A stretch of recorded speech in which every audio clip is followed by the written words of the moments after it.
اعوذ باللہ من الشیطان الرجیم، بسم اللہ الرحمن الرحیم۔ اللہ تعالیٰ کے پاک نام سے شروع کرتا ہوں جو بڑا مہربان نہایت رحم کرنے والا ہے۔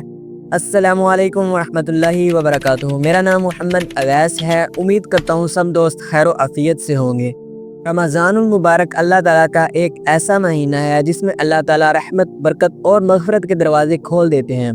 رمضان المبارک کے حوالے سے ایک مستند اسلامی واقعہ سنانے جا رہا ہوں جو ہمیں رمضان المبارک کے مقصد، تقوی اور اس کی طاقت کو سمجھنے میں مدد دیں گے۔ یہ واقعہ حضرت ابو ہریرہ رضی اللہ تعالیٰ عنہ سے مروی ہے کہ ایک شخص رسول اللہ صلی اللہ علیہ وسلم کے پاس آیا اور عرض کی کہ یا رسول اللہ صلی اللہ علیہ وسلم، میں بھوکا ہوں۔ آپ صلی اللہ علیہ وسلم نے اپنی ازواج مطہرات کے گھروں میں پیغام بھجوایا لیکن کسی کے پاس کھانے کے لیے کچھ نہ تھا۔ تب رسول اللہ صلی اللہ علیہ وسلم نے صحابہ کرام سے فرمایا کہ کون ہے جو اس شخص کی مہمان نوازی کرے گا؟ تو حضرت ابو طلحہ رضی اللہ تعالیٰ عنہ کھڑے ہوئے اور اس شخص کو اپنے گھر لے گئے، لیکن جب وہ گھر پہنچے تو بیوی نے کہا کہ کھانے کے لیے صرف بچوں کے حصے کی تھوڑی سی روٹی ہے۔ تو حضرت ابو طلحہ رضی اللہ تعالیٰ عنہ نے فرمایا کہ بچوں کو سلا دو اور چراغ بجھا دو تاکہ مہمان کو یہ محسوس ہو کہ یہ بھی کھا رہے ہیں۔ انہوں نے ایسا ہی کیا اور مہمان نے پیٹ بھر کر کھایا اور اللہ تعالیٰ کا شکر ادا کیا۔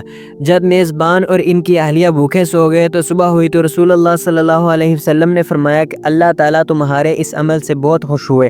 یہ واقعہ ہمیں یہ سکھاتا ہے کہ رمضان صبر، قربانی اور دوسروں کے لیے احسار کا مہینہ ہے۔ اللہ کی رضا کے لیے اپنی خواہشات پر قابو پانے والا شخص کبھی محروم نہیں ہوتا۔ یہ واقعہ ہمیں یہ بھی سکھاتا ہے کہ اگر ہم اپنے نفس پر قابو رکھیں اور اللہ تعالیٰ کی رضا پر صبر کریں تو اللہ تعالیٰ ہمیں ایسے دروازے سے نوازتا ہے جس کا ہم تصور بھی نہیں کر سکتے۔